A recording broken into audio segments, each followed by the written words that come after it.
Ok, église, bonjour. Et ouais, c'est incroyable d'avoir ce culte spécial été avec vous. J'ai mis mes lunettes de soleil, hein. Il y a un peu de soleil, un peu de soleil des fois en Belgique. Non, je rigole. Ok, c'est vrai que ouais, il faut beaucoup de foi. Il faut beaucoup de foi pour croire des fois qu'on est en été en Belgique. C'est vrai. Je me rappelle le 21 juin, donc typiquement le jour de l'été.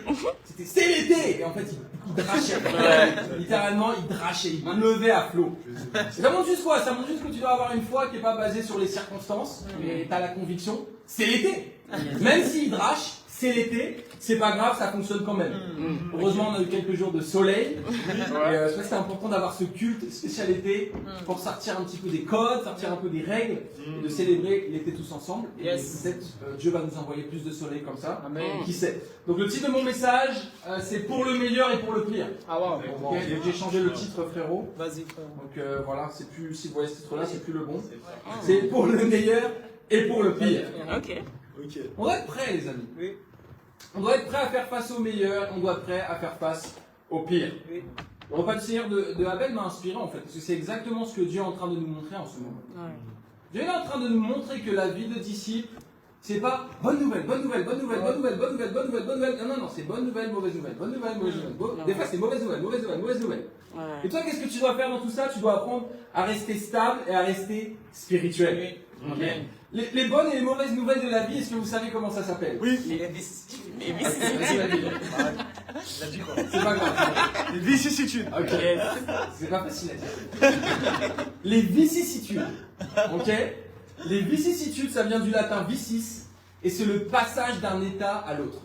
D'accord? Donc la vie est changeante. La vie est changeante. On est changeant également. Et il y a tout finalement qui change autour de nous, tout comme nous également, on est sujet au changement. Donc les vicissitudes, c'est un changement de choses qui se succèdent. Par exemple, effectivement, on a les saisons, okay. On va aussi voilà, expérimenter des choses bonnes et des choses mauvaises dans la vie, des événements heureux et aussi des événements malheureux qui vont se succéder. Quelques exemples de vicissitudes, un changement de relation de formation. Ok. Vicissitude. Ok, je suis plus formé par telle personne, attends, je suis formé par tel frère. Il faut juste accepter. Des fois, c'est les vacances aussi. Les vacances, c'est vicissitude aussi. C'est plutôt une bonne nouvelle, ok, mais des fois, c'est tellement une bonne nouvelle que tu peux oublier de vivre comme un disciple pendant les vacances aussi. Ah, c'est bon, je suis en vacances, j'ai plus rien à faire de ma vie. Non, non. Tu peux pas en vacances, mais ne pars pas en vacances du fait d'être un disciple et de continuer à chercher Dieu. Amen. Donc, les vicissitudes, qu'elles soient bonnes ou qu'elles soient mauvaises, ben, quelque part, elles peuvent aussi nous déstabiliser. D'accord? Vas-y. Faire le repas du Seigneur au dernier moment. Vicissitude. Ok, t'as pas prévu. Ok, malheureusement, effectivement, notre sœur Sarah est un peu malade ce matin. Il faut vraiment prier pour elle. D'accord. Il n'y a rien de trop grave. Mais du coup, elle n'a pas pu venir ce matin pour faire le repas du Seigneur. Et donc, heureusement qu'il y a un frère qui a la foi et qui se lève pour faire le repas du Seigneur 1 heure avant le culte. Et c'est super important. Amen. Avoir un enfant. Vicissitude. Ok. Bonne nouvelle, certes, mais vicissitude quand même, un événement de la vie avec des responsabilités. Apprendre qu'un de tes proches a une maladie grave. Peut-être qu'un de tes proches même est en train est décédé ou va décéder. Abel nous a partagé aussi ça par rapport au repas du Seigneur.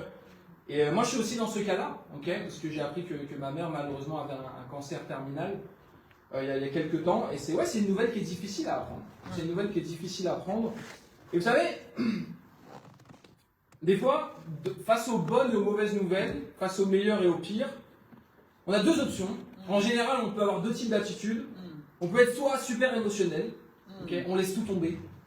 Ok, ma vie est terrible, j'arrête de vivre comme un disciple, j'arrête de chercher Dieu, je vais rester dans ma chambre toute la journée, je vais pleurer, je vais me lamenter sur mon sort. Donc ça, il y a certains qui s'identifient à ça, il y en a certains qui font ça ou pas? Oui. Ok. Donc ça, c'est certaines attitudes qu'on a face aux mauvaises nouvelles de la vie. Il y a d'autres qui font autre chose, qui font les disciples Iron Man. Okay, moi, je n'ai aucun problème, je suis très fort, je suis très solide, il n'y a rien qui m'atteint.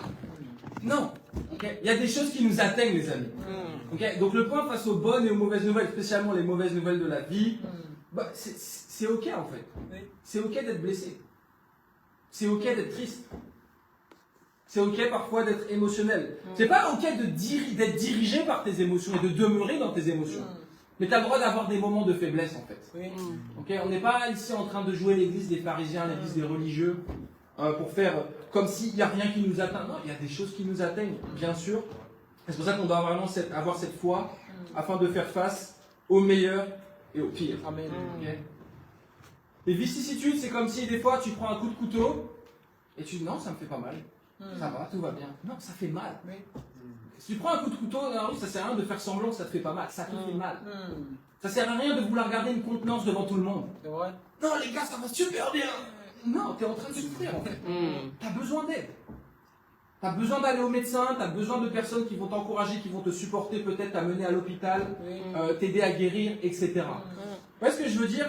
Donc, c'est pas non plus spirituel de faire semblant face aux mauvaises nouvelles comme si tout allait bien. C'est vrai. Okay. C'est ok d'être affecté, et maintenant, quand tu es ouvert et quand tu es vulnérable et quand tu es honnête, bah, Dieu t'aide tout simplement à faire les choses de façon spirituelle. Amen. Bien franchement, quand j'ai appris cette nouvelle pour ma mère, je n'étais pas « Oh, tout va bien, super bien !» Non, j'ai lutté avec mes émotions, bien sûr. J'ai lutté avec la tristesse, avec l'amertume, ok, peut-être certains regrets, me dire bah, au final, ouais, peut-être j'aurais pu faire ça, peut-être si j'avais passé plus de temps avec elle, peut-être si j'avais été plus souvent lui prêcher la parole, etc. Mais le point, c'est quoi? C'est qu'aujourd'hui, je ne peux rien faire de plus. Tout ce que je fais, c'est je dois accepter, d'accord, et faire ce que je peux pour elle, prier pour elle, et aller la voir, passer du temps avec elle. Oui, tout simplement. On va regarder quelques écritures, les amis. En Job 2, verset 7. Vas-y, frérot. Job est passé par quelques problèmes dans sa vie. D'accord? Des fois, tu penses que tu as des problèmes dans ta vie, et tu lis le livre de Job, et tu dis non, ça va. En fait, ça va. Job 2, verset 6. Tu peux lire 6 à 10. Tu peux se lever et lire avec moi 6 à 10. Vas-y, Mallory. L'Éternel dit à Satan, « Le voici, je te le livre. Seulement épargne ma vie. » Satan se retira. Épargne sa vie. Satan se retira alors de la présence de l'Éternel. Puis il frappa Job d'un ulcère purulent, depuis la plante des pieds jusqu'au sommet du crâne. Job prit un tesson pour se gratter et s'assit sur de la cendre. Sa femme lui dit, « Tu persévères dans ton intégrité? Maudis donc ton Dieu et meurs. » Mais Job lui répondit, « Tu tiens le langage d'une folle. Nous acceptons le bien de la part de Dieu et nous n'accepterions pas aussi le mal. » Dans tout cela, Job ne pécha pas par ses lèvres. Yes. Donc Job, c'est probablement un des exemples les plus parlants de personnes qui a eu des mauvaises nouvelles qui se sont enchaînées. Si tu lis juste avant, tu vois qu'il a perdu ses fils et ses filles d'un coup. Tous, d'accord? Il a perdu tous ses troupeaux, il a perdu tous ses serviteurs. Comme si ça suffisait pas, il a été frappé d'un ulcère purulent. Je ne sais pas trop à quoi ça ressemble, mais ça ne doit pas être très, très encourageant, très sympathique. Il a été frappé des pieds à la tête en plus. Okay. Et en plus de ça, il était doté d'une femme pas forcément très encourageante. Puisque sa femme lui a juste dit, écoute, arrête de faire ce qui est juste. Maudis Dieu et meurs. Ok? Je dis, waouh, j'ai vraiment de la chance d'avoir une femme encourageante et inspirante comme elle. Ça, c'est évident. Job n'était pas doté d'une femme comme ça. Ça, c'est clair. Et ouais, l'exemple de Job, il est là en fait pour nous montrer que, bah ouais, cet homme-là, là on le voit au verset 10, hein, dans tout cela, Job ne pécha pas par ses lèvres. Job, c'est quelqu'un qui est resté intègre jusqu'au bout. Il n'a pas maudit Dieu. Il ne s'est pas jeté dans le péché parce qu'il a eu quelques malheurs qui lui sont arrivés. Il ne s'est pas jeté dans le péché. Il n'a pas arrêté de chercher Dieu parce qu'il lui est arrivé tous ces malheurs. Il aurait pu, ça aurait pu sembler tellement légitime. Quand tu perds tant de choses comme ça dans ta vie, tu te dis, mais oh, pourquoi je vais chercher Dieu en fait? Mais précisément, Dieu était en train de le tester. Okay. Et par l'intermédiaire de qui? De Satan. Okay. Donc Satan, il est venu dans la vie de Job, mais en fait, il avait qu'un pouvoir qui était limité. Tu dois comprendre une chose, Satan n'est rien du tout. Okay. Satan n'est rien du tout. C'est Dieu. Dieu est souverain sur toute chose. Dieu est souverain dans le bonheur et dans le malheur. Les malheurs que tu reçois, c'est Dieu. Les bonheurs que tu reçois, c'est Dieu. C'est aussi simple que ça. C'est de voir ça vraiment avec de la foi et d'accepter. Des fois, on n'accepte pas. On est émotionnel et en fait, la situation, elle est en train de s'empirer. Les choses deviennent pires, tout simplement. En Romains 8, verset 28, pas besoin d'aller dedans, mais c'est écrit « Tout concourt au bien de ceux qui aiment Dieu. » Tout concourt au bien de ceux qui aiment Dieu. C'est pas écrit seulement « Les bonnes nouvelles concourent au bien de ceux qui aiment Dieu. » Non, non, non. Le bien comme le mal concourt au bien de ceux qui aiment Dieu. Amen. Dieu va envoyer le mal dans ta vie pour te tester. Pour voir si tu vas l'aimer. Amen. Ou si tu vas aimer davantage tes émotions. Tu vas vouloir te replier sur toi-même. Tu vas vouloir t'isoler, tout à coup devenir égoïste. Ou est-ce qu'au contraire tu vas persévérer dans ton intégrité pour faire ce qui est juste. Les amis, on doit persévérer. Ok? Je vois cette église, je suis inspiré et je me dis c'est que le début. Amen. Vas-y. Ok? Je vois 15 hommes et 15 femmes qui ont la foi de se lever pour cette ville et pour ce pays. Amen. On va entreprendre sans cesse, les amis. Ok, on va avoir des mauvaises nouvelles. Combien d'entre nous nous sommes fait voler notre sac ici à Bruxelles? Ok. Franchement, ça y est. Même Abel s'est fait voler sa valise. Ah ouais. Le chauffeur est reparti sans lui. Et le Flixbus, là, ils font une pause d'un quart d'heure. Et puis les chauffeurs, oh, je pars. Il faut même pas l'appeler. Ouais, carrément. Ouais, carrément. Le mec ne se prend pas la tête. Et Bien sûr, à l'arrivée, on n'a pas eu de valise, on ne sait pas. On est au courant. Une valise quand même, toi, mais non, ça a disparu. C'est parti dans le vide spatio-temporel. Voilà, les amis. Mais il a persévéré. Il a dit, je vais me laisser décourager par ça. Peut-être j'ai presque plus d'affaires, mais c'est pas grave. Je ne vais pas me laisser décourager par ça, je vais continuer par prêcher la parole. Je vais continuer à prêcher la parole. Il a rencontré plusieurs personnes ici qui ont été baptisées après avoir étudié la Bible. C'est un exemple typique d'intégrité qu'on doit avoir au milieu des difficultés. Okay? Donc tu dois vraiment voir ça. D'un côté c'est Dieu, d'un côté c'est Satan. C'est Dieu si tu as la foi, si tu es spirituel. C'est Satan si tu commences à être découragé, si tu commences à te plaindre, si tu commences à faire ce qui est mal. En fait, c'est une question d'état d'esprit, c'est une question de perspective. C'est aussi simple que ça. Si tu as la foi, Dieu travaille dans ta vie. Si tu n'as pas la foi, tu vas tout voir comme un problème, comme une négativité, comme quelque chose qui ne va pas. 33 disciples à Bruxelles. Vas-y, bro. C'est toujours d'actualité? Yes. On y va toujours? Oui.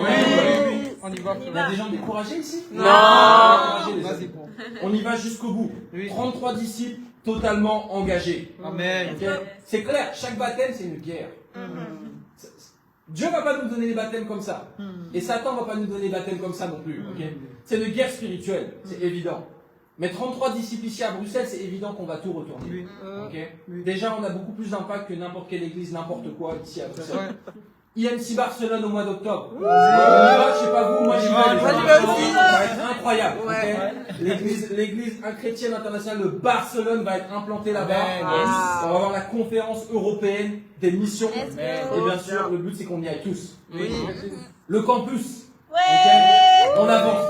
On avance avec le campus. Gilberto est là. Let's go. Ok, avec Gilberto et Mallory, let's go. C'est que le début.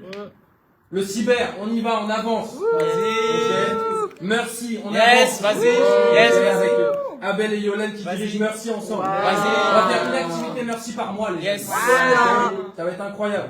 Les chantres, on avance. On a Joël, le nouveau dirigeant des chantres. Déjà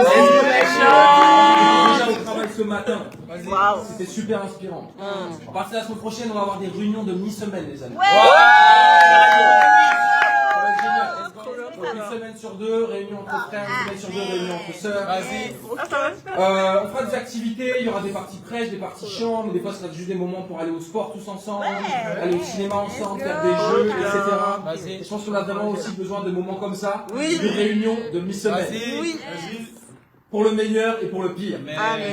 Vraiment pour faire face au meilleur et au pire, t'as trois points, je vais te donner 3 points. Yes. Le premier point, c'est justement que tu n'as qu'une seule option. Tu as une seule option. Vous savez, le problème, c'est quoi? C'est que souvent, on se donne plusieurs options. Ce matin, est-ce que je vais avoir un moment avec Dieu? Je vais réfléchir. Est-ce que je vais être positif aujourd'hui? Non, j'ai envie d'être négatif. Et le problème, souvent, c'est ça. En fait, on se donne l'option de faire le bien ou le mal. Mais ça, c'est pas la vraie liberté. La vraie liberté n'est pas de faire le bien, de choisir entre le bien et le mal. C'est pas la vraie liberté. En fait, c'est précisément le piège dans lequel Adam et Ève sont tombés dans le jardin d'Éden. En fait. Ok, Satan, il a dit, ouais, si tu manges le fruit de l'arbre, le fruit de l'arbre de la connaissance du bien et du mal, tu vas être comme Dieu, tu vas pouvoir déterminer toi-même ce qui est bien et ce qui est mal, donc tu vas pouvoir choisir ce qui est bien et ce qui est mal au final. Mais c'est un piège. C'est un piège. On se donne trop souvent l'option de choisir le mal. Mais quand tu comprends que faire le bien est ta seule option, faire le bien, c'est ta seule option, tu vas faire le bien. C'est aussi simple que ça. Et tu sais quoi? Non seulement obéir à la Bible est ta seule option, parce que faire le bien, c'est obéir à la Bible. Okay? C'est la parole de Dieu. C'est faire ce qui est juste. Mais non seulement c'est ta seule option, mais tu dois apprendre à être content avec ce choix. Ok. Des fois, c'est ta seule option, mais t'es pas content. Si c'est ta seule option jusqu'à la fin de ta vie, il vaut mieux que tu sois content avec ce choix. Okay. Sinon, ça va être dur pour toi. Sinon, tu vas commencer à faire le mal. Parce que le mal va t'attirer, en fait. Oui. Et en fait, c'est tout le travail de Satan. Satan veut savoir, regarde, le mal, c'est plus attractif, c'est plus séducteur, tu vois, forcément. Mais si tu es content en faisant ce qui est bien, il n'y a rien qui peut te stopper, en fait. Il n'y a rien qui peut te stopper. Même Satan vient avec le péché, mais en fait, je m'en fiche du péché. J'ai une vie abondante, j'ai une vie remplie. Je suis un disciple de Jésus-Christ. Je suis joyeux, je suis libre, ma vie a du sens. Je suis sauvé, mes péchés sont pardonnés. Amen. Pourquoi tu viens me tenter avec le péché? Ça ne sert à rien, le péché. Littéralement. Donc quand tu es content dans ta relation avec Dieu, il n'y a rien qui peut te stopper. Satan, il peut venir avec tous les artifices, mais au final, ça ne sert à rien.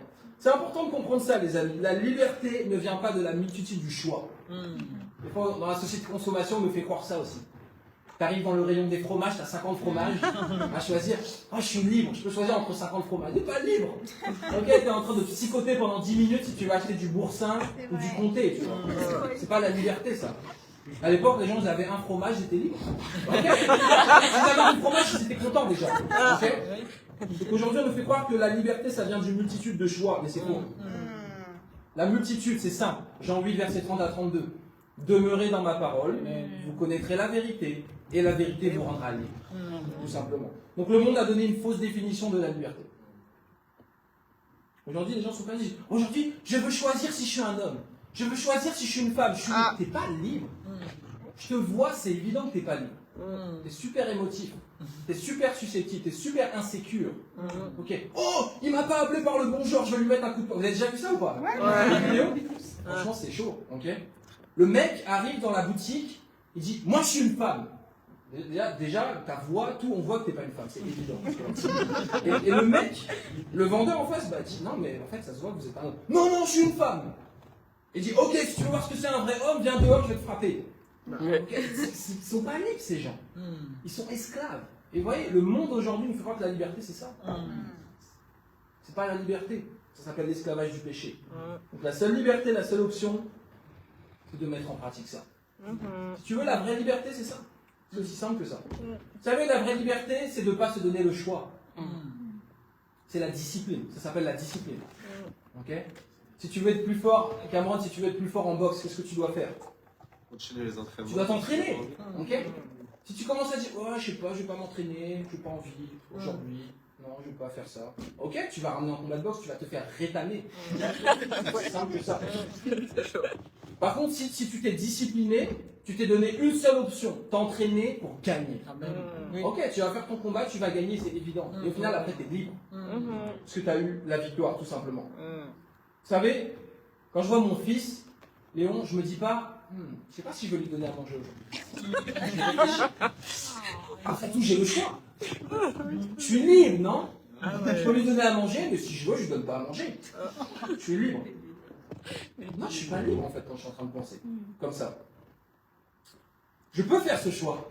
Mais ce choix va avoir des conséquences terribles. Ah, ça c'est clair. Ça, c'est évident. Je vais perdre mon fils.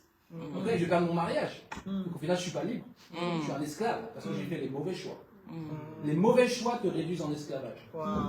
La seule option, c'est de demeurer dans la parole de Dieu. C'est aussi simple que ça. On va étudier Acte 26, les amis. Let's go. On va finir le livre des Actes. Vas-y, Trop bien. Acte 26. Verset 5. Qui peut lire verset 5?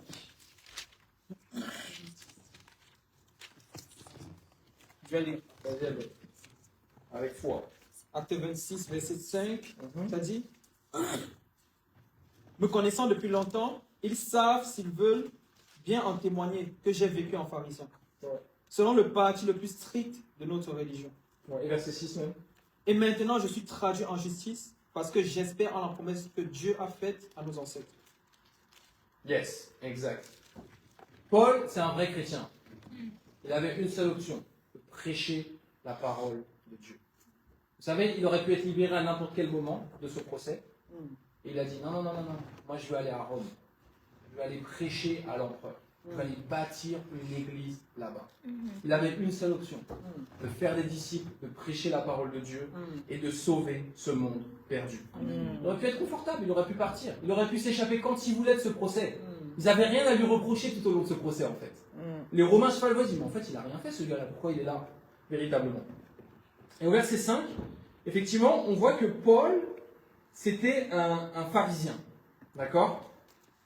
Donc, s'il faisait partie, c'était le parti des pharisiens. Donc, parti, il faut savoir que c'est le même mot que secte. Okay? Donc, souvent, quand vous allez voir le mot parti dans la Bible, après, il faut regarder le grec, mais là, c'est le mot grec airesis. D'accord? Donc, il a donné plus tard le mot hérésie, par exemple. Et donc, un parti, c'est une secte. Donc, les pharisiens, c'était quoi? C'était une secte. Okay? C'était assumé, c'était le parti des pharisiens. Donc, il faut savoir que ça voulait dire séparé, saint. D'accord? Donc, les pharisiens se comparaient. Pour eux, c'était les plus saints du peuple, c'était les séparés en fait. C'était les. Ok, nous on est au-dessus des gens. Ok, on est meilleurs que les autres. Il faut savoir qu'à l'époque, le judaïsme, en fait, était séparé en trois parties, donc en trois sectes, en fait, littéralement, qui étaient les pharisiens, les sadducéens et les esséniens. D'accord? Donc, les pharisiens, on va dire, c'est ceux qui voulaient avoir l'application la plus littérale de l'Ancien Testament, mais ils avaient complètement oublié le cœur de l'Ancien Testament, ils avaient complètement oublié le cœur de la loi, Jésus leur a reproché. On avait les Sadducéens, qui croyaient seulement dans les 5 livres de Moïse, d'accord, et qui ne croyaient en rien de spirituel. D'accord? Donc c'était un peu comme des agnostiques ou comme des athées. Okay? Ils ne croyaient pas dans les anges, ils ne croyaient pas dans les démons, ils ne croyaient pas dans les esprits, ils ne croyaient pas dans la résurrection des morts, etc. Ils ne croyaient pas qu'il y avait une vie même après la mort. D'accord? Et ensuite on avait les Esséniens. Donc les Esséniens, c'était des espèces d'ascètes, d'accord? Donc c'était des ermites, des gens qui vivaient reclus, ils jeûnaient tout le temps, ils étaient dans des petites communautés comme ça, mais ils étaient un peu à l'écart des autres. Et je me dis, je vois le christianisme aujourd'hui, c'est la même chose. Ok? À l'époque, tu avais le judaïsme qui était séparé dans ces trois, on va dire, dénominations. Et aujourd'hui, tu as le christianisme qui va être séparé en plusieurs dénominations, mais qu'on peut appeler partis et qu'on peut appeler également sectes au final. Okay, t'as les catholiques d'un côté, les protestants de l'autre, les évangéliques de l'autre, les orthodoxes de l'autre. Mais en fait, Jésus n'était pas là. Jésus n'est dans aucune de ces dénominations, mais il est seulement dans sa parole. Amen. Acte 26 au verset 8. Qui peut lire ça?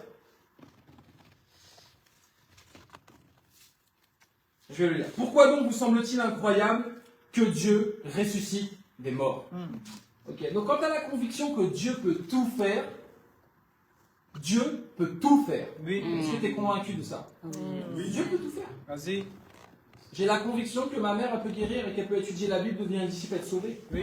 Dieu peut tout faire. Dieu fait ce qu'il veut. Ok, donc ça ne veut pas forcément dire que Dieu va forcément aller dans ton sens. Il est souverain, surtout. Mais Dieu, il a le pouvoir de tout faire. Et là, il est en train de leur poser la question, pourquoi vous êtes surpris? J'ai en train de parler de résurrection des morts et vous êtes surpris. Comme si vous voulez limiter Dieu. Il y en a qui sont surpris que Dieu ait un fils. C'est vrai. En quoi c'est surprenant? Dieu peut tout faire, véritablement. Et quand tu comprends ça, tu comprends que Dieu, il peut tout faire. Tu comprends que ta seule option, c'est de le chercher.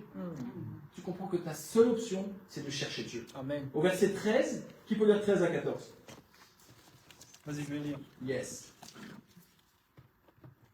Yes, verset 13 à 14, ça dit: vers le milieu du jour, roi, alors que j'étais en chemin, j'ai vu resplendir autour de moi et de mes compagnons de route une lumière venant du ciel, plus éblouissante que le soleil.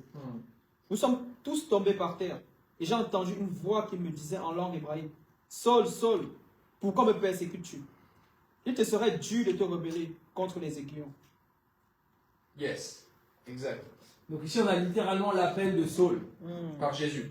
Okay, donc Jésus, il apparaît dans une grande lumière. Saul est littéralement en train de tomber par terre. Il se relève. D'accord? Et il dit clairement, en fait, au verset 15, j'ai répondu: qui es-tu, Seigneur? Et le Seigneur a dit: je suis Jésus, celui que tu persécutes. Alors là, c'est écrit à la fin du verset 14, il te serait dur de te rebeller. D'accord? Donc c'est rebeller, c'est regimber. C'est-à-dire, en fait, c'est résister. Okay? C'est-à-dire que Dieu t'appelle à faire quelque chose et tu es en train de résister. Okay? Et en fait, Jésus, c'est ce qu'il est en train de lui dire. Il dit à Saul: écoute Saul, je suis en train d'apparaître en personne devant toi. ça va être compliqué pour toi si tu résistes à mon appel. Ça va être dur pour toi si tu résistes à ma volonté. Amen. Ok. Je pense que certains d'entre nous, on veut quand même résister à ce que Jésus nous demande de faire. C'est simple. Quand tu es en train de résister à la formation, tu es en train littéralement de regimber contre les aiguillons. Et tu sais ce qui se passe quand tu regimbes contre les aiguillons? Tu te blesses. Ok, donc les aiguillons, c'est quoi? C'était un aiguillon à bœuf. Ok, donc c'est une espèce de lance comme ça, avec un pic au bout. En fait, tu faisais ça pour faire avancer le bœuf. D'accord? Parce que les bœufs, souvent, ils étaient un peu comme nous, un peu rebelles. Ils n'avaient pas envie d'avancer, donc tu devais faire ça. Ça les piquait un peu, mais ils avançaient. Mais ce qui se passe, c'est que si le bœuf il se rebelle contre le propriétaire, ou qu'il veut aller dans l'autre sens, ben, il va littéralement s'empaler au final contre l'aiguillon à bœuf. Ok. Et c'est quoi le point pour le bœuf? Ben, sa seule option, c'est d'avancer en fait. Ta seule option en tant que disciple de Jésus-Christ, c'est d'avancer. Amen. Vas-y. Si tu es ici aujourd'hui, tu n'es pas un disciple, ta seule option, c'est d'étudier la Bible. Amen. Je ne veux même pas te laisser le choix. Ta seule option, c'est d'étudier la Bible. Vas-y, bro. C'est aussi simple que ça. Ta seule option, Cameron, c'est d'être baptisé. Amen. Si tu veux être sauvé, et si tu veux avoir une vie qui glorifie Dieu. Amen. Quelque part, tu as une autre option, mais l'autre option, c'est te regimber contre les aiguillons, te blesser au final, et résister à la volonté de Dieu. Amen. Paul a pris une décision, vous savez, après avoir persécuté les disciples, après avoir persécuté même l'enseignement des disciples. Il y a une raison pour laquelle on est persécuté, c'est beaucoup ce qu'on prêche aussi. Oui. Ça, c'est clair. Il a dit, ok, je veux juste être humble. Je veux juste être humble, je vais juste me soumettre, ok, et je vais suivre le plan que tu as pour moi, Jésus. Si tu veux toujours faire ce que tu as envie dans ta chair, tu vas rien faire. Tu ne serais même pas là aujourd'hui. Je dis franchement. Si je suivais ce que je faisais dans ma nature humaine, je ne serais même pas là en train de vous prêcher. Je ne serais même pas là en Belgique. Je ne serais même pas là. Je ne sais même pas si je serais encore vivant à Paris. Je vous dis franchement. Okay. Donc tu dois comprendre ça. Il y a deux volontés qui luttent à l'intérieur de toi. Il y a la volonté de Dieu et il y a la volonté de Satan. Satan, il ne va pas te dire convertis-toi au satanisme. Non, ça ne marche pas comme ça. Satan, il va juste te dire écoute tes émotions. Écoute les pensées négatives. Reste dans ton lit ce matin. Sois égoïste, pense à toi-même. Voilà le genre de discours que Satan il va entraîner. C'est le genre de discours qu'on entend dans le monde aujourd'hui. Okay. La Bible est claire, Satan se déguise en ange de lumière. Au verset 15, qui peut lire 15 à 20? Alors, verset 15. Vas-y Mallory. J'ai répondu, Première fois. qui es-tu Seigneur? Et le Seigneur a dit, je suis Jésus, celui que tu persécutes. Mais lève-toi et tiens-toi debout, car je te suis apparu pour faire de toi le serviteur et le témoin de ce que tu as vu et de ce que je te montrerai. Je t'ai choisi du milieu de ce peuple et des non-juifs vers qui je t'envoie. Je t'envoie leur ouvrir les yeux pour qu'ils passent des ténèbres à la lumière et de la puissance de Satan à Dieu, pour qu'ils reçoivent par la foi en moi le pardon des péchés et une part d'héritage avec les saints. C'est pourquoi, roi Agrippa, je n'ai pas résisté à la vision céleste, aux habitants de Damas d'abord, puis à ceux de Jérusalem, dans toute la Judée et aux non-juifs.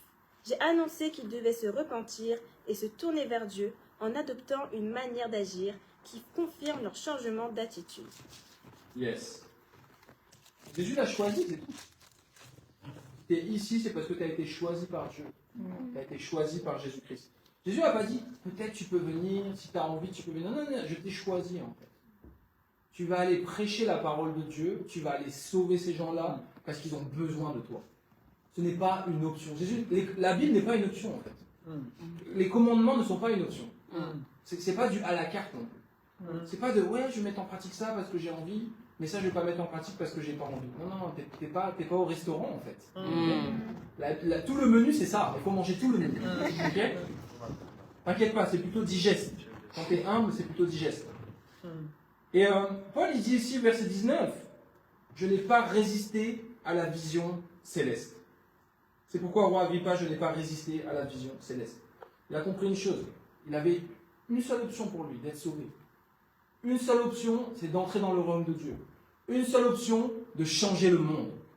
C'est aussi simple que ça. Il n'était pas là en train de tergiverser. Il n'a pas cherché. Certains d'entre vous, vous êtes en train de résister. Peut-être même maintenant, vous êtes en train de résister avec vos pensées. Si vous avez des pensées négatives, vous êtes en train de résister à l'appel de Dieu.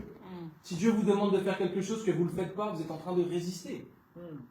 Si vous êtes juste en train d'écouter à chaque fois vos pensées négatives, c'est évident que vous allez être bloqué. C'est juste prendre une décision de renoncer à soi-même. et d'être humble, de faire les choses et en étant content. C'est vraiment le défi que je veux vous donner, les amis. Amen. Ok? Sois content avec la seule option que tu as. Sois content de pouvoir sauver ton âme. Amen. Sois content d'avoir l'opportunité de changer ta vie. Sois content d'avoir une famille. Yes. Certains d'entre vous, je vous vois, vous n'êtes pas contents. C'est sûr. C'est évident. Ça veut dire quoi? C'est juste changer ton cœur. C'est juste changer ton cœur. C'est faire un travail de gratitude, faire un travail de positivité, faire un travail d'ouverture. Amen. Dire ouais, je me sens comme ça. Ok, tu te sens comme ça, très bien. Je t'ai écouté. Maintenant, qu'est-ce qu'il faut faire? Changer ton cœur. Repentance. Aussi simple que ça. Amen. Il dit ici, il a prêché à tout le monde, aux juifs et aux non-juifs, en leur disant d'adopter une manière d'agir qui confirme leur changement d'attitude. Rappelle-toi toujours ça. Dieu est touché par ta repentance. Dieu est touché par ta repentance. Dieu n'est pas touché par des prières de 2 heures. Des fois, on est religieux, on est là dans nos émotions. Non, non, non. Dieu est touché par ton changement. Amen. Quel amour tu es en train de manifester à Dieu. Quel amour tu es en train de manifester aux disciples. Quel amour tu es en train de manifester aux perdus. Dieu est touché par ça.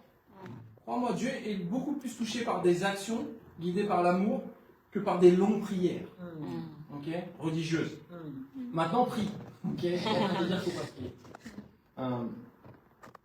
Donc mon défi il est simple. Dieu t'appelle à être content avec la seule option que tu as. Amen. Étudier la Bible, faire des disciples, prêcher la parole de Dieu. Ok. La plupart d'entre vous, je vous ai demandé de faire des choses, je ne vous ai pas demandé si vous étiez d'accord. Ok. C'est juste que vous avez pris l'appel, vous avez répondu à l'appel avec foi. Yes. Un appel, c'est tu réponds ou tu réponds pas. Si tu réponds pas, au bout d'un moment, Dieu appelle quelqu'un d'autre. C'est aussi simple que ça. Point numéro 2. Vas-y. Garde le cap. Vas-y. Garde le cap. Donc là, on voit que après ce procès, ils ont jugé effectivement que Paul n'était pas coupable. Et donc, effectivement, il aurait pu rentrer chez lui, entre guillemets. Il n'est pas vraiment de chez lui. Mais en tout cas, il aurait pu sortir de là s'il n'avait pas demandé à aller à Rome pour être vu par l'empereur. Donc, ce qui se passe, c'est que là, il va embarquer dans un bateau. Et donc, ils vont aller effectivement vers Rome. Mais la navigation va être plutôt compliquée, plutôt tumultueuse. D'accord. Et c'est une image de notre vie de disciple. Des fois, on aimerait que la vie soit un long fleuve tranquille. On aimerait que tout soit facile, tu vois. Tu vas directement du point A au point B. Tu vois, tu n'as aucun problème, aucun défi. Ça n'existe pas, ça. Dieu envoie des problèmes et des défis pour que tu grandisses. Si tu ne les prends pas, tu ne grandis pas. Tu restes sur le côté. C'est aussi simple que ça. Garde le cap. Verset 4. C'est écrit, parti de là, nous avons longé l'île de Chypre parce que les vents étaient contraires. Des fois, tu fais ce qui est juste et il n'y a que des problèmes qui arrivent. Tu es en train de partager ta foi, tu te fais persécuter. Okay. Tu as donné ta collecte spéciale, ta famille est contre toi. Tu veux venir à l'ILC, il y a des problèmes de papier, il y a des problèmes d'argent. Okay. C'est ça la vie en fait. Dieu, des fois, il envoie des vents contraires dans ta vie. Des fois, ça va dans le sens du vent. Okay, donc tu te sens littéralement poussé par le vent. On sait que le vent, c'est l'image du Saint-Esprit dans la Bible. Donc des fois, tu es poussé par le vent. Donc tu es zélé, tu as l'impression que tout est facile, tu es en train de tout réussir. Mais des fois, le Saint-Esprit, il est en opposition. C'est pas que Dieu, il est contre toi. Mais il veut juste t'aider à avoir plus de foi, avoir plus de caractère. Amen. Parce que si le vent est tout le temps en train de te pousser dans le dos, bah, en fait, quelque part, c'est facile. Tu n'as presque aucun effort à faire. Mais si tu continues à avancer, même si le vent il vient dans le sens opposé, bah, Dieu il est juste en train de tester ton caractère, ta détermination. Est-ce que tu le veux? Est-ce que tu veux baptiser cette personne? Est-ce que tu veux devenir un évangéliste? Est-ce que tu veux te marier un jour? Est-ce que tu veux atteindre le royaume de Dieu? Est-ce que tu veux aller au paradis? C'est ça en fait. Dieu il teste ta détermination avec les vents contraires. Véritablement. Au verset 7. Qu'est-ce qui est écrit? Pendant plusieurs jours, nous avons navigué lentement. Okay, donc des fois la vie de disciple, ça va vite, des fois ça va lentement. Tu as l'impression que tu n'avances pas. Tu es là, tout est lent, tout est dur. Les moments avec Dieu, c'est dur. Partage de foi, c'est dur. Tout est dur, etc. C'est ok, ça fait partie de la vie. D'accord? Il y a des fois dans la vie, tu cours. Il y a des fois, tu marches. Il y a des fois, tu dois ramper. C'est pas grave. Okay? Le point, c'est quoi? C'est de garder le cap. Amen. De garder le cap, de persévérer dans la bonne direction. Vous savez, mon fils, il est incroyable parce que grâce à lui, j'ai plein d'illustrations gratuites. Ouais, vraiment, mon fils, il a encore du mal à ramper. D'accord? Donc, il est sur le sol. Et en fait, quand il veut avancer, il va en arrière. Je sais pas si des fois, en tant que disciple, tu as l'impression aussi que c'est ça. Des fois, tu veux avancer et en fait, tu as l'impression de reculer. Qu'est-ce qui se passe? Et sauf que là, en fait, hier, il a eu un cadeau de la part de sa tante, plutôt de son arrière-grand-mère, qui lui a offert un cadeau. Et c'était un bijou en or, ok, avec écrit Léon dessus. Ouais. Bon, sauf que lui, il s'en fichait, il était plus intéressé par la boîte. Okay. J'aime beaucoup ça dans les enfants, en fait. Non, ça m'intéresse. La boîte est vraiment cool. Boîte rouge en carton, il a joué toute l'après-midi avec ça. Les pendentifs en or, ça l'intéressait pas. Et vraiment, il y avait la boîte qui était là, sur le sol. Il était sur son petit tapis. Et il essayait de l'atteindre comme ça. Il faisait des efforts, en fait. Il était en train d'essayer de ramper. Et il a fait vraiment ses premiers, on va dire, rampages. Il a commencé vraiment à ramper. Parce qu'avant, il n'arrivait pas à avancer. Et hier, c'est vraiment pour ça, parce qu'il a réussi à avancer en rampant. Pourquoi? Parce qu'il voulait cette boîte rouge, en fait. Il la voulait. Il dit, je la veux, elle me plaît trop. Okay. Et il a fini par avancer, il a fini par l'attraper. Pourquoi tu dois comprendre que c'est la même chose? Pour garder le cap, qu'est-ce qui te motive? Qu'est-ce qui t'inspire? C'est quoi ta vision? C'est quoi tes rêves dans le royaume de Dieu? Qu'est-ce que tu veux réussir? Si tu n'as pas ça, tu n'as aucune raison de garder le cap. Tu n'as aucune raison, comme Léon, de forcer, de pouvoir ramper pour atteindre cette petite boîte rouge. Il y a quelque chose qui doit t'inspirer. Si tu as un rêve, si tu as une inspiration et une vision, et que tu es en train de faire rien, ça ne va jamais arriver. En fait. Ça, c'est évident. Ton rêve ne va rester qu'un rêve. Amen. Ça, c'est clair. Donc, pour que ton rêve devienne réalité, tu dois travailler. Ça, c'est clair. Tu dois persévérer, garder le cap. Vas-y. La suite du verset 7, c'est écrit « Et ce n'est pas sans difficulté que nous sommes parvenus à la hauteur de Cnid, où le vent ne nous a pas permis d'aborder. Nous avons alors doublé le cap Salmoné pour passer au sud de la Crète. Ce n'est pas sans difficulté. » La Bible est claire en fait. On va aller au paradis par beaucoup de tribulations et de difficultés. Tu dois avoir cet état d'esprit-là en fait. Pour le meilleur et pour le pire. Si tu t'attends à la vie facile, mauvais endroit. Okay? Si tu t'attends à la vie facile et que tu veux suivre la vérité, mauvais endroit. C'est mieux de suivre le mensonge. Okay? Et après, malheureusement, tu payes le prix de ça. Tu payes les conséquences de ça. Donc le point c'est quoi? Puisque c'est ta seule option, c'est de changer ton mindset. C'est de changer ton état d'esprit par rapport aux difficultés par lesquelles tu vas passer. Amen. Le vent ne nous a pas permis d'aborder. Donc, ils ont voulu accoster à Cnid, et donc le Saint-Esprit a dit non. Vous n'allez pas accoster là-bas, okay? Vous allez accoster ailleurs. Dieu va fermer des portes dans ta vie. Okay? Tu dois être OK avec ça. Amen. Dieu va fermer des portes, Dieu va ouvrir d'autres portes. Et le point, c'est quoi? C'est de te laisser pousser par le vent du Saint-Esprit et de suivre la direction que le Saint-Esprit te montre. Si Dieu est en train de te fermer une porte, c'est parce qu'il en a ouvert une autre qui est bien meilleure pour toi. C'est aussi simple que ça. Au verset 13 à 15, qui peut lire ça? Verset 13. Un léger vent du sud s'est mis à souffler, et se croyant maîtres de leur projet, ils ont levé l'ancre et ont longé de près l'île de Crète. Mais bientôt, un vent violent, qu'on appelle Eurachylon, s'est déchaîné. Le bateau a été entraîné sans pouvoir résister au vent, et nous nous sommes laissés emporter à la dérive. Yes, exact. On voit dans tout ça que le Saint-Esprit, il agit de différentes manières. Okay. Des fois, c'est un léger vent du sud, mais des fois, c'est un vent violent. Véritablement. Et ici, ce qui est intéressant au verset 13, c'est se croyant maîtres de leur projet. Ils croyaient qu'ils maîtrisaient. Ils disent, ouais, on va lever l'ancre ici, c'est bon, on maîtrise. C'est bon. Non, ils n'ont rien maîtrisé du tout.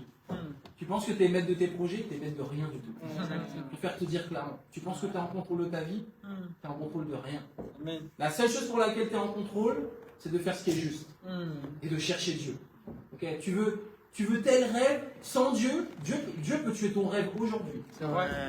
Dieu peut éclater ton rêve comme ça. Et peut-être c'est une grâce que Dieu te fait. Pour que tu puisses être humble et commencer à le chercher. Donc c'est bien d'avoir des rêves, mais le point c'est de ne pas mettre son rêve au service de soi-même. Mais de mettre son rêve au service du royaume de Dieu, pour le salut du monde. C'est aussi simple que ça. Si tu veux être un grand chanteur, ok, si tu veux être un grand chanteur pour toi-même, bah, c'est égoïste au final. Par contre, si tu veux chanter dans le royaume et impacter beaucoup de gens, ok, là c'est autre chose. Parce que vraiment tes talents vont pouvoir être mis au service du salut et de la guérison de beaucoup de gens. Voilà pourquoi les amis, on ne doit pas croire qu'on est maître de nos projets. Parce que le Saint-Esprit, il s'ouvre dans la direction qu'il veut. Spécialement si tu prends des décisions contraires à l'esprit. Au final, Dieu va te ramener dans une direction. Donc le point, c'est quoi? C'est juste de comprendre qu'il y a une seule chose dont tu es maître, c'est tes pensées, tes actions, tes paroles. C'est toi, tu ne contrôles pas ta vie. Tu peux contrôler toi-même. Et de vraiment t'investir dans ta relation avec Dieu. La semaine dernière, je me suis fait voler mon sac au Burger King de Brooker. Okay. Et le mec n'avait pas l'air surpris. Okay. Il m'a dit, bah ouais, c'est la 3e fois. Il y en a 3 tous les jours qui viennent nous voir. Parce que le sac est volé. Ça n'avait pas l'air de le choquer plus que ça. C'était à peu près normal. Mais c'était une bonne leçon parce que j'avais fait une discussion l'après-midi sur les vicissitudes de la vie. J'avais dit, ouais, les amis, il y a du bien, il y a du mal qui peut nous arriver. Tu dois rester humble, tu dois rester spirituel, tu dois être émotionnel, et tout ça. Et ça a été l'occasion de mettre en pratique ma discute. Exactement. Et littéralement, j'ai rien vu, j'ai rien entendu. Le mec qui a volé mon sac, c'est un fantôme. C'est vraiment un fantôme. Rien vu, rien entendu. T'inquiète pas, il n'y a pas de malédiction. D'accord? Il y a juste les vicissitudes de la vie. Du bien et du mal que Dieu envoie dans nos vies pour éprouver nos cœurs et voir si on va l'aimer. C'est aussi simple que ça. Et là où j'étais tenté de chercher mon sac le soir même, de chercher mon sac partout. Ok, j'étais tenté de rentrer chez moi, je me dis peut-être même je vais aller me porter plainte, même pas aller porter plainte, je vous dis franchement. Je vais peut-être y aller un peu plus tard, mais on avait un cinéma prévu avec les frères. Je dis ok, je vais y aller. Je vais pas me trouver d'excuses en fait. Ça pourrait devenir mon excuse ça. Oh les gars, on m'a volé mon sac, les frères, désolé, on peut remettre ça plus tard. Non, on a prévu ça ensemble, on va y aller ensemble et je vais trouver 0 excuse et je vais garder le cap. C'est aussi simple que ça. Quel que soit ce qui se passe dans ta vie, garde le cap. Arrête de vivre dans les excuses. Okay. Dieu, il n'est pas en train de regarder tes excuses, il est en train de regarder ta foi. Amen. Soit tu as la foi, soit tu as des excuses. Oui. C'est aussi simple que ça. Si tu as la foi, Dieu va te bénir. Dieu va te donner des choses. Dieu va se laisser trouver par toi. Mais si tu as les excuses, Dieu va te bloquer. Dire, ok, pas sérieux. Pas sérieux, pas sérieuse. Dieu cherche des gens sérieux. Ok? Des gens qui le cherchent vraiment, des gens qui ont la foi. Vas-y, Guillaume. Au verset 18, qui peut lire 18 à 26?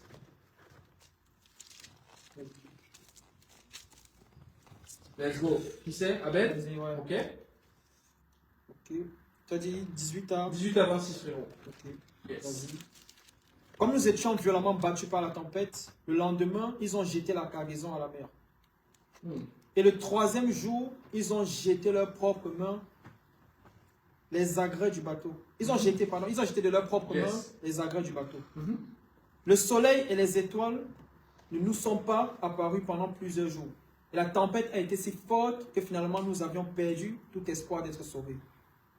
On n'avait pas mangé depuis longtemps. Alors Paul, debout au milieu d'eux, leur a dit, « Mes amis, il aurait fallu m'écouter et ne pas quitter la Crète, afin d'éviter ces dommages et ces pertes. Mais maintenant, je vous invite à prendre courage, car aucun de vous ne perdra la vie. Seul le bateau sera perdu. En effet, un ange du Dieu auquel j'appartiens et que je sais m'être apparu cette nuit. Et m'a dit, Paul, n'aie pas peur. Il faut que tu comparaisses devant l'empereur.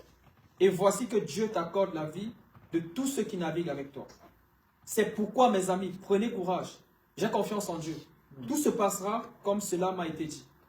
Nous devons toutefois échouer sur une île. Yes, merci Abel. Donc ici le point c'est que le bateau est parti, okay, il se retrouve pris dans une tempête. Et Paul leur avait dit, les gars il ne fallait pas partir. C'était pas sage de partir. Certaines choses, on te dit de ne pas les faire, ne les fais pas. Si tu les fais, tu dois être prêt à subir les conséquences de ça, au final. Mais il dit, ok, vous avez fait ce mauvais choix-là, mais t'inquiète pas, Dieu, il est là, prends courage et n'aie pas peur, tout simplement. Tu vas arriver à destination. En fait, ils n'arrivaient pas à destination à cause d'eux, mais à cause de lui. Parce que lui, il avait une mission, en fait. Il devait arriver à Rome, il devait prêcher la parole là-bas, et c'est précisément grâce à sa mission, parce qu'il était focalisé sur les bonnes choses, que tous les passagers du bateau vont avoir la vie sauve. Amen. Tu dois comprendre que c'est la même chose pour toi. C'est précisément pour ton engagement dans le royaume de Dieu, c'est précisément parce que tu es en train de vivre comme un disciple, parce que tu es en train de focaliser sur la mission, que Dieu est en train de laisser la vie à tes proches. Et que tu as une chance pour tes proches. Okay? Tu as une chance, tu es peut-être le seul espoir pour ta famille. Tu es peut-être le seul espoir pour tes collègues, pour tes camarades de classe, pour les gens de ton ancienne assemblée, peu importe. Tu es peut-être le seul espoir pour eux. Tu dois garder le cap. Tu dois garder le cap. Tu dois persévérer. Parce que dans cette persévérance, Dieu va sauver beaucoup de gens. Ici, c'est tout un bateau qui va être sauvé. Mais il dit à la fin, nous devons toutefois échouer. Ok. Donc des fois, ce qui nous décourage de garder le cap, c'est les échecs. Ok. Il dit, on doit échouer sur une île. Tu gardes le cap, oui, mais tu échoues et tu te relèves. Des fois, oh, j'ai pas eu mon moment avec Dieu. Donc j'ai pas eu mon moment avec Dieu, donc j'ai plus de moment avec Dieu du tout. Et je suis la pire personne du monde. Ok. Et je suis plus un disciple. De toute façon, je suis une mauvaise personne. De toute façon, j'ai péché, j'ai fait n'importe quoi. Arrête ça. Arrête d'avoir ce genre de discours, en fait. T'as échoué, c'est ok. Tu dois échouer. Ça fait partie du processus. C'est obligé que tu échoues. Il a dit ici, nous devons toutefois échouer sur une île. Okay. Donc, on va arriver à Rome, mais on va échouer sur l'île, d'abord. Okay. Et vous allez voir comment Dieu aussi, il a agi puissamment à travers cet échec. Parce que quand tu as la foi, ton échec n'est pas un échec. Amen. Ton échec, c'est une victoire, tout simplement. Donc, mon défi, il est simple. Même si la vie est parfois houleuse, continue à naviguer à bord du royaume de Dieu et à garder le cap, tout simplement. Amen. Point numéro 3. Let's go. Tombe de l'avant. Amen. Tombe de l'avant. Je ne sais pas si vous connaissez cette expression. Tomber de l'avant. Non. Ok. Donc, tomber de l'avant, c'est pour dire en fait tout simplement que tu vas tomber, mais en fait, dans le processus de tomber, dans le processus d'échec, tu vas progresser au final. Ok. Tu n'es pas en train de tomber en arrière, tu n'es pas en train de rester au sol, tu tombes de l'avant. Tu tombes et tu te relèves en fait et tu vas de l'avant, véritablement. Donc tu dois comprendre quoi? Tes échecs sont des opportunités d'aller de l'avant. D'accord? Les échecs ne sont pas là pour te clouer au sol. Les échecs ne sont pas là pour que tu sois émotionnel. Les échecs sont là pour te donner des opportunités d'aller de l'avant, tout simplement. Je pense, j'avais vu une vidéo comme ça, on voyait ce jeune homme qui tombe devant tout le monde. C'est une cérémonie de remise de diplôme. D'accord? Et ouais, c'est un moment où tout le monde te regarde et tout ça. Donc c'est un peu ton moment de gloire, entre guillemets. Et il se ramasse devant tout le monde, quoi. Ok? Donc il est un peu content, comme ça. Et puis vraiment, il se ramasse, quoi. Il tombe par terre. Et mais j'aime la façon dont il se rattrape, en fait. D'accord? Ce qu'il fait, c'est qu'il fait comme. Je vais pas vous le faire. Je vais pas le faire, d'accord. Mais il fait la danse de la vague au sol.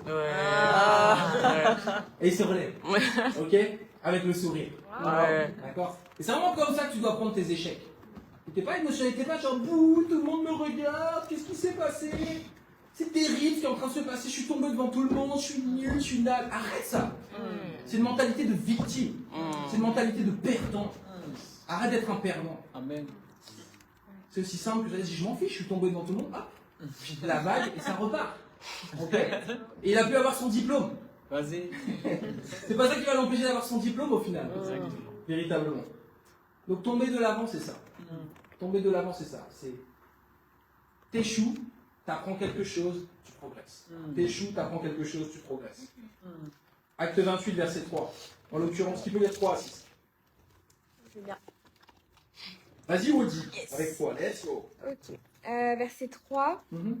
ça dit Paul avait ramassé un tas de broussailles et il était en train de les mettre sur le feu quand, sous l'effet de la chaleur, une vipère en est sortie et s'est accrochée à sa main. Lorsque les habitants de l'île ont vu l'animal suspendu à sa main, ils se sont dit les uns aux autres cet homme est certainement un meurtrier, puisque la justice n'a pas voulu le laisser vivre, bien qu'il ait été sauvé de la mer. Mais Paul a secoué l'animal dans le feu et n'a ressenti aucun mal. Ces gens s'attendaient à le voir enfler ou tomber mort subitement. Après avoir longtemps attendu, voyant qu'il ne lui arrivait aucun mal, ils ont changé d'avis et ont déclaré que c'était un dieu. Yes. Donc là, merci Olivier. Donc là, ils sont en train d'échouer sur l'île de Malte. Ok. Et donc, Paul, il se dit, ok, c'est une opportunité. C'est une opportunité pour prêcher, c'est une opportunité pour servir. D'accord. Et donc, il se met effectivement à faire du feu, etc. Et pendant qu'il est en train de servir, il est littéralement mordu par une vipère. D'accord. Donc, une vipère, bien sûr, c'est un serpent, donc c'est une préfiguration de Satan. C'est aussi simple que ça. Et donc, ouais, des fois, tu es en train de faire ce qui est juste. Tu as les pensées négatives qui arrivent.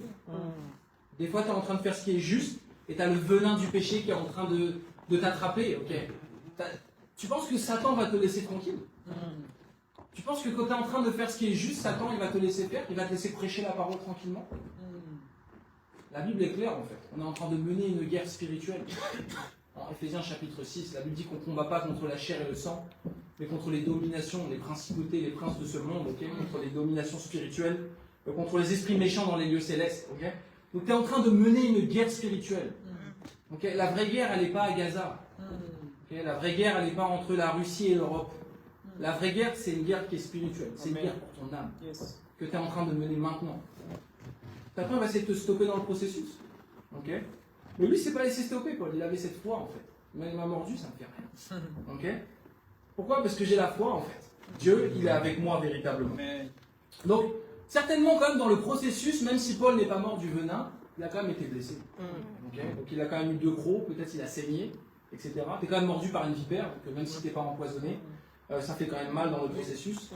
Donc, il y a des épreuves de la vie qui peuvent te blesser, mais elles ne doivent pas t'arrêter. Ok. Tu dois juste continuer, tomber de l'avant, tout simplement. Et après, il va jeter cette vipère au feu.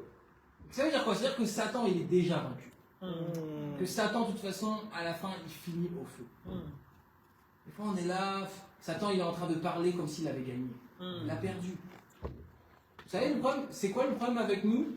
C'est qu'on a gagné, mais on a une mentalité de perdre. Et que Satan, il a perdu, mais il a une mentalité de vainqueur. Croyez-moi, il va jouer le match jusqu'au bout. Même s'il sait qu'à la fin, il finit en enfer, il va jouer le match jusqu'au bout. Jusqu'au bout, il va essayer d'attirer un maximum de personnes avec lui. Ok? Tu as déjà gagné. Si tu es un disciple, si tu es du côté de Jésus, si tu es en train de suivre la Bible, tu as déjà gagné. Amen. Mais tu sais quoi, pour gagner, tu dois te battre. Si la victoire elle est promise et que tu n'es pas en train de te battre, tu n'as pas de victoire à la fin. Mais dès le moment où tu te bats, tu as la victoire. Amen. Dès le moment où tu te bats, tu as la victoire. C'est aussi simple que ça. Les pensées négatives à la poubelle. Ok. Impureté sexuelle à la poubelle. Émotivité à la poubelle.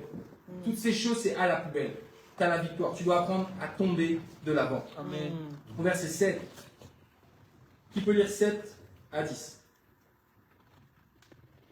Avec foi. Vas-y Jennifer, let's go. Vas-y, Jennifer. Trop bien. Il y avait dans les environs une propriété appartenant au premier personnage de l'île, du nom de Publius, qui nous reçut et nous logea amicalement pendant 3 jours. Le père de Publius était alité, en proie à la fièvre et à la dysenterie. Paul entra chez lui, pria, lui imposa les mains et le guérit. Là-dessus vinrent les autres malades de l'île et ils furent guéris. On nous rendit de grand honneur et à notre départ, on nous fournit ce dont nous avions besoin. Yes. Donc Paul, hein, il n'y avait pas que Paul d'ailleurs au passage, il y avait d'autres disciples, hein, parce que c'est écrit nous. Donc déjà il y avait Luc, puisque c'est Luc qui a écrit le livre des Actes, donc il s'inclut dedans. C'est pas Paul tout seul, il y avait d'autres disciples qui l'accompagnaient, même si le zoom est fait vraiment sur l'apôtre Paul ici. Et ouais, ils ont vraiment vu cette opportunité. On a un échec, on est en train d'échouer sur cette île, mais les gars, on va prêcher la parole en fait. Ok, on va aider ces gens-là, on va les guérir tout simplement. Tous tes échecs sont des opportunités pour prêcher la parole, pour faire des disciples, pour devenir une meilleure personne. De tous ces échecs, Dieu veut en sortir quelque chose de bon. Mais ça va dépendre de ton état d'esprit. C'est aussi simple que ça. Ça va dépendre de ton état d'esprit. Quelqu'un a dit que le succès, c'est d'aller d'échec en échec sans jamais perdre son enthousiasme. C'est ça le vrai succès. Le vrai succès, c'est que tu gardes la foi en fait. Le vrai succès, c'est que tu gardes ton zèle. C'est que tu gardes ta joie, même si tu échoues. Et dans le processus, tu vas changer, c'est évident. Vas-y les gars, on va en profiter, on va prier pour eux, on va les guérir, ok, on va prêcher la parole et on va faire des disciples. Et vous savez ce qui m'inspire au verset 10? Qu'au final, Dieu a pourvu tout ce dont ils avaient besoin. Mais des fois, tu es là, tu es en train de t'inquiéter pour l'argent, tu es en train de t'inquiéter pour ton travail, t'es en train de t'inquiéter. Arrête de t'inquiéter pour ça. Mets le royaume en premier, Dieu va te donner un travail. Okay. Mets le royaume en premier, Dieu va t'aider financièrement, c'est évident. Moi, je l'ai vécu plein de fois. Okay. Ce n'est même pas des discours religieux, c'est la Bible et ça fonctionne, clairement. De versets 22 à 23, qui peut lire ça?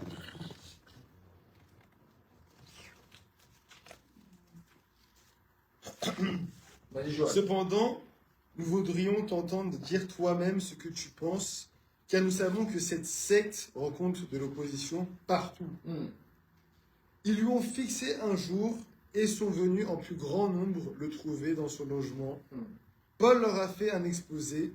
Il a rendu témoignage du royaume de Dieu et a cherché, à partir de la loi de Moïse et des prophètes, à les persuader de ce qui concerne Jésus. L'entretien a duré depuis le matin jusqu'au soir. Amen. Yes. Donc ici, je vous l'avais déjà dit la semaine dernière, hein, mais l'église de Dieu était considérée comme une secte. Et là, pareil, ils ont le même discours. Ils sont ailleurs, ils sont dans une autre ville. Bien sûr, ouais, Paul était dans une secte. Non, il était en train de prêcher le royaume. En fait. Si tu es en train de prêcher le royaume, tu es en train de prêcher la Bible. C'est aussi simple que ça. Finalement, les sectes, c'est ceux qui ne sont pas en train de prêcher le royaume, qui ne sont pas en train de faire de disciples, puisqu'ils sont séparés de la doctrine de l'évangile, du véritable évangile. Il y a un seul évangile. Okay. Pourquoi on est d'accord avec 50 évangiles dans le christianisme? Il y a ton évangile, il y a son évangile, chacun a sa vérité, chacun bricole un peu comme il peut. Non, ça ne marche pas comme ça. Il y a un seul évangile, c'est l'évangile du royaume de Dieu. Et c'est cet évangile que Paul il a prêché, du matin jusqu'au soir. Okay. Des fois, tu as l'impression que le prêche est long. Tu dis, oh, le prêche il dure une demi-heure, c'est long quand même. Là, c'est du matin jusqu'au soir. Toute la journée, il a prêché. Okay, des fois, les gens, oh, leaders meeting. Oh, je rentre chez moi à 17h. Du matin jusqu'au soir, il a prêché. Ok. Quand tu as le feu pour Dieu, tu es en feu en fait. Tu es en feu d'écouter la parole de Dieu, tu es en feu de prêcher la parole de Dieu. L'Église a rencontré de l'opposition partout. Comme je disais tout à l'heure, on ne doit pas être étonné. On a eu une opposition, on va encore en avoir. Okay, c'est évident. Mais on est en train de faire ce qui est juste, les amis. On est en train de faire ce qui est juste. Chaque baptême est une victoire énorme. Okay, ne vous découragez pas. Chaque étude biblique est une victoire énorme. Chaque invité est une victoire énorme. Okay, du royaume de Dieu à Bruxelles. Vous devez vraiment voir aussi ces victoires-là avec foi. Des fois, on dit les petites choses, non, ça c'est pas important. Envoie-moi un grand truc et là je vais vraiment être reconnaissant. Tu vas apprendre à être reconnaissant pour les petites choses. Ok, et Dieu va en envoyer des plus grandes, ça c'est évident. Pour finir 30 à 32, je vais le lire. Paul est resté 2 années, donc là il est arrivé à Rome. Paul est resté 2 années entières dans une maison qu'il avait louée. Il accueillait tous ceux qui venaient le voir. Il prêchait le royaume de Dieu et enseignait ce qui concerne le Seigneur Jésus-Christ avec une pleine assurance et sans obstacle. Okay. Vous savez, et c'est comme ça que le livre des Actes finit. Okay. C'est pour ça que c'est important d'étudier le livre des Actes, parce qu'on voit vraiment ce qu'ils étaient en train de prêcher et comment ils étaient en train de vivre. Et le livre finit comme ça en fait. Il est en train de prêcher le royaume de Dieu tous les jours. Il était en train d'enseigner ce qui concerne Jésus-Christ tous les jours. Le livre finit comme ça, la vie de Paul, le livre des Actes finit comme ça. Quelque part, le livre des Actes, c'est nous qui allons continuer à l'écrire, les amis, ici à Bruxelles. Amen. Et la vie de Paul s'est terminée comme ça. Okay, il a prêché, puis un jour, bah voilà, il a été tué. D'accord. Et j'ai la foi que notre vie va terminer aussi comme ça. Amen. J'ai pas envie que notre vie elle se termine tout seul. Oh, moi je suis à la retraite, je suis au bord de la mer. Non, j'ai pas envie de finir ma vie même d'une vie égoïste. Même si c'est au bord de la mer, ça m'intéresse pas. Okay. Si je dois aller prêcher la parole au bord de la mer, amen. Amen. D'accord. Ok. T'es chaud aussi, frérot. Ah ouais. Mais en fait, la vision de finir ta vie, c'est ça en fait. Finir ta vie en prêchant le royaume. Finir ta vie en donnant de l'espoir aux gens. Finir ta vie en faisant des disciples. Finir ta vie en aimant les gens. En aidant les gens à sortir de leurs démons, en aidant les gens à sortir de leurs blessures, et en leur donnant vraiment, en montrant le chemin de Jésus pour leur vie. Je sais pas vous, moi c'est comme ça que je veux finir ma vie. Okay. Et dans le processus, tu vas devoir apprendre à tomber de l'avant, c'est obligé. Ne laisse plus tes échecs te paralyser. Relève-toi, apprends et avance. Mon défi est simple, les amis.